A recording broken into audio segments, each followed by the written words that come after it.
Une fois n'est pas coutume, nous parlerons de constructeurs dans cette nouvelle série d'émissions des Chroniques du Blabla.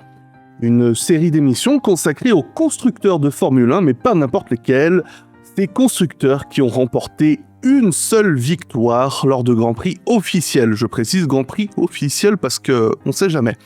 Au total, nous avons recensé 11 constructeurs qui se distinguent dans ce domaine. Dans un premier temps, nous reviendrons sur ces constructeurs qui, malgré un potentiel plutôt intéressant, semblent avoir laissé filer d'autres opportunités de victoire ou qui auraient dû pouvoir aller en chercher plus. Et ensuite, nous aborderons ces cas plus exceptionnels, des victoires miraculeuses ou totalement inattendues. Et puisque l'actualité s'y prête, dans ce premier épisode, nous débuterons par la plus célèbre des équipes modernes n'ayant qu'une seule victoire à son actif, et on va se dépêcher de le faire parce que c'est la seule de ces équipes qui pourrait encore nous faire mentir si elle venait à gagner à nouveau, que ce soit avec son pilote français, ou son pilote australien, ou son pilote argentin, ou bientôt mexicain, l'avenir nous le dira.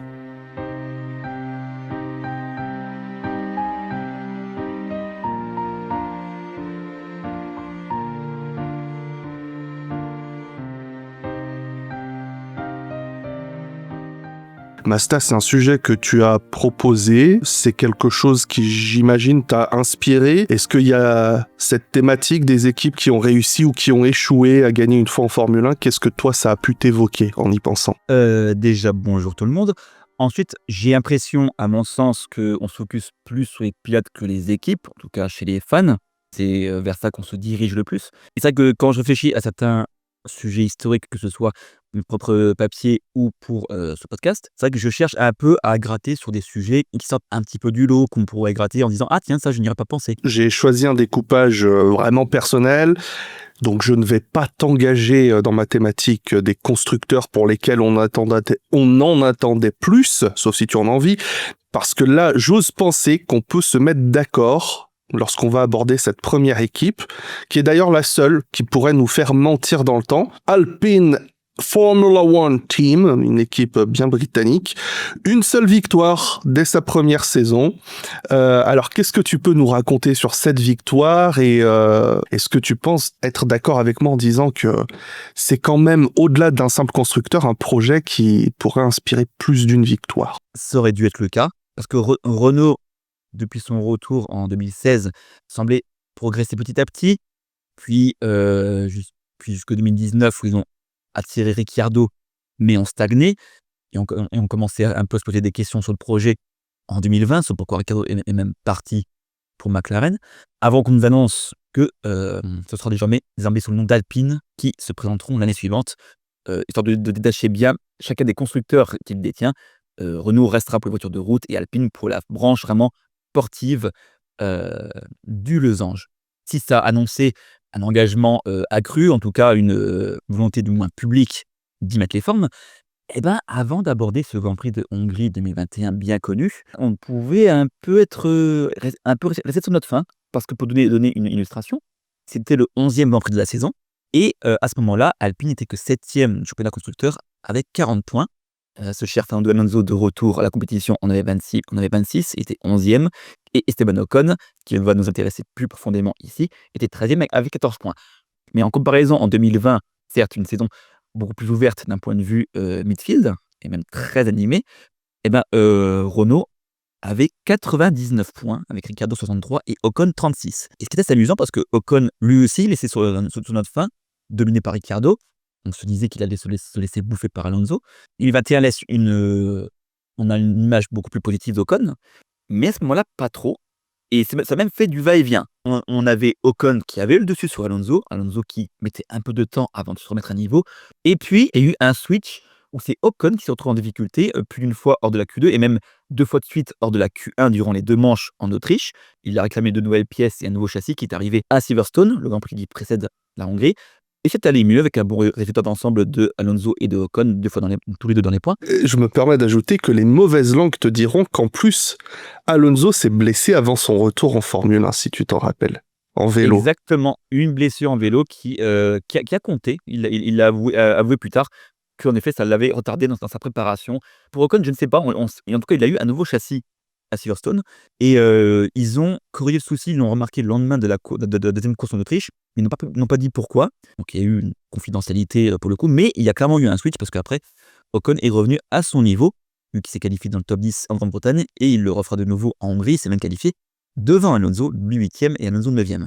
C'est vrai qu'à ce moment-là, l'attention était plutôt du côté de Hamilton et Verstappen. Du coup, on pouvait s'attendre à un départ chaud. D'ailleurs, même Alonso lui-même, il a dit il s'attendait à gagner quelques places de ligne gratuites au premier virage et il s'attendait à ce qu'il se passe quelque chose. Well, Fernando, tu as eu le nez fin, pour le coup.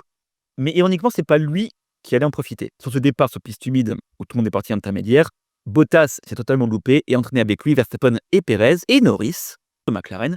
Tandis que derrière, Stroll s'est dit s'il le fait, pourquoi pas moi.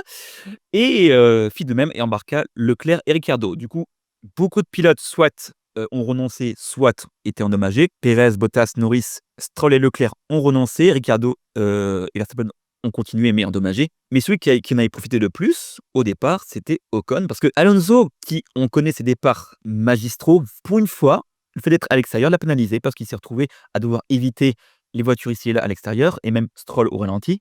Et c'est du coup Ocon qui était tout à l'intérieur qui en a profité le plus, ce qui fait qu'il était deuxième avant le drapeau rouge à cause des nombreux débris. Forcément, Esteban Ocon est un des pilotes les plus détestés au monde, alors que, paradoxalement, dans le paddock, on dit que c'est un des jeunes hommes les plus adorables et appréciables et humains qui soit, mais passons. Quand tu revois quelqu'un a mis la caméra embarquée en disant mais regardez, mais quelle fraude tout ça. Effectivement, il a les pieds, il est limite posé sur son canapé, il voit tous les pilotes devant lui qui se foutent dehors. C'est le même du open lobby sur les jeux F1 Codemasters où tu restes derrière, t'attends que les autres se foutent dehors et tu passes quoi. Ah mais c'était une situation de jeu vidéo. Et d'ailleurs c'était pas la seule situation de jeu vidéo qu'on va observer durant cette course. Après c'est marrant, on dit chanceux, ben je sais pas quand. Lui, il est chanceux. Si c'est notre pilote et qu'il en profite, on considère que c'est un départ de feu. Il y a de la chance quand même parce que, enfin, départ de feu, pour moi, bon, désolé tout de suite, mais c'est Jim Clark Spa 63 quand il fait 8e à premier avant le premier virage. Ça, c'est un départ de feu, tu vois. Exact. Avoir de la réussite, c'est un peu différent pour moi. La Hongrie qui, en tout cas durant mes premières années de F1, était vue comme une course assez ennuyeuse, à un moment un Monaco avec des graviers. Ouais, alors déjà rien qu'avec ça, on a eu du spectacle, on a eu au moins 5 Grands Prix de Hongrie en un niveau spectacle. Et donc Hamilton qui se retrouve à devoir s'arrêter et repartir dernier, car une fois qu'on a les bons pneus, selon le degré d'humidité de la piste, et ben l'écart se fait rapidement. Et du coup, Hamilton se retrouve dernier et Verstappen endommagé. C'était libre pour Ocon en tête, devant Vettel sur Aston Martin et ça a tendance un peu d'oublier. Oui, vas-y, je me prépare. Nicolas Latifi. Latifi, le GOAT, celui sur lequel le scandale est arrivé à Abu Dhabi 2021. Et premier aux essais libres 1 d'ailleurs, ou 3, je sais plus, du week-end. J'avais oublié ça, mais oui, parce qu'il me semblait qu'il y avait eu beaucoup de pluie, que du coup on n'a pas pu plus rouler, je crois que c'était un truc comme ça. Mais du coup, donc Latifi 3e, et si vous demandez, Alonso se retrouvait en 6e position à ce moment-là.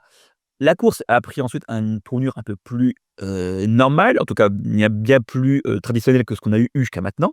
L'intérêt était de voir jusqu'à quel point Verstappen et Hamilton allaient remonter. Pour le coup, quand j'ai dit Verstappen a eu beaucoup de mal à doubler Schumacher, à doubler deux fils de deux amis d'ailleurs. Jos et Michael étaient de bons amis, donc c'était assez amusant de voir ces deux générations s'opposer pour le coup. Ensuite, la course, on parle d'une course magistrale, mais c'est plus par étapes par rapport au début et à ce qui a suivi ensuite, parce qu'après, on a une physionomie plus classique. Mais l'intérêt, avec Verstappen qui ne pouvait que sauver les apparences, c'était la remontée d'Hamilton. Hamilton qui s'arrêtera bien plus tard que les autres et qui s'arrêtera même une fois de plus, plutôt, devrais-je dire, afin d'avoir une gamme de pneus plus tendre par rapport aux autres et essayer de remonter en fin de course. Devant, par contre, Ocon était devant Vettel et il faut le noter que à partir du 5e tour, ce ne fut que Alpine qui menait la course. Ocon a mené la course quasiment jusqu'à la fin de course, à exception de 2 tours où c'était Alonso qui menait. Ce fut les 2 premiers tours où Alonso menait la course depuis son retour en Formule 1, il faut le noter. Et donc Alonso, avec une stratégie un peu décalée qui en s'arrêtant un peu plus tard que les autres, s'est retrouvé 5e à ce moment-là, derrière Ocon, Vettel, Sainz et Hamilton. et puis 4e après qu'Hamilton ait fait son arrêt décalé. Et c'est à partir de là qu'on entre dans ce pourquoi cette course est connue. C'est cette fameuse lutte entre Alonso et Hamilton. Et elle est magnifique à voir de base. Oh, c'est l'école de pilotage 101, comme disent les Anglais. On dit d'Alain Prost qu'il est le professeur. Franchement, je pense que Alonso mérite aussi ce surnom. Et aussi, on dit ministre de la Défense pour Pérez. Si Pérez était le ministre, Alonso le président. Pourtant, on se disait, bon, Alonso connaît son background en ce sujet-là. Une autre course est entrée dans l'histoire pour sa résistance, Imola 2005 avec Schumacher. Mais à ce moment-là, Alonso, certes, on le voyait revenir à son meilleur niveau. Il avait eu des difficultés, mais on se disait à quel point est-il bon. Est-ce qu'il est vraiment revenu à 100%? Est-ce que c'est vraiment le Alonso qui faisait rêver en 2012? Est-ce que c'est vraiment celui-là? La réponse était là. Cette course est aussi belle, c'est parce qu'on voyait Alonso de retour. On se disait, il est là. Après, on savait que ça allait être provisoire, mais au moins, et c'est là aussi que pourquoi cette lutte a été est entrée dans l'histoire, c'est que il a beaucoup servi à la victoire d'Ocon. Parce que Hamilton avait un rythme de 3 secondes plus rapide en moyenne, et Hamilton n'était revenu qu'à quelques secondes de Ocon et Vettel au dernier tour. Donc, si Alonso n'avait pas résisté aussi longtemps face à Hamilton, Hamilton aurait très bien pu passer Vettel et Ocon. Mais on parle de la résistance d'Alonso face à Hamilton avec raison, mais Ocon a gardé Vettel derrière lui durant toute la course.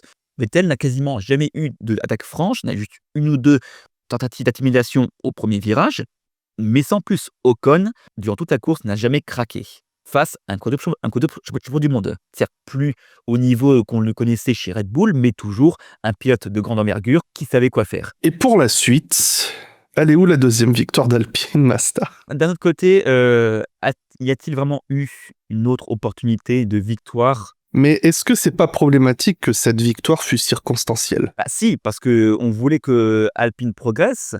On pensait aussi qu'avec Alonso en meneur, j'étais plus d'une fois la 4e force du plateau en 2022, mais pas régulièrement. Et après, on s'est rendu compte que la direction d'Alpine est une hydre à plusieurs têtes, et que chaque tête essaie de se bouffer mutuellement, et qu'à chaque fois, il y en a une autre qui repousse derrière, jusqu'à ce qu'un nouveau monstre qui pourrissait depuis 2009 sur cette hydre repousse en 2024. Bonjour Flavio! Donc voilà, rien que la cacophonie sur le départ d'Alonso illustre, et le fait que les uns étaient au courant et pas d'autres illustrait le fait que c'était dirigé avec le derrière, disons-le clairement, et ce pourquoi Alpine n'a jamais pu exploiter tout le potentiel qu'il y avait. Ça, plus les dissensions entre la partie Stone, la partie Viry, etc. Ça mériterait un podcast à lui seul. Mais ouais, donc on se moquait à une époque de Ferrari, le fameux mème des clowns sur le mur des stands. Actuellement, Alpine est le nouveau Ferrari d'un point de vue moquerie. Même si c'est circonstanciel, on savoure, et je pense qu'on va d'autant plus savourer. J'espère juste qu'on va pas avoir le hiatus de 24 ans qu'on a eu entre Panis à Monaco et Gasly à Monza.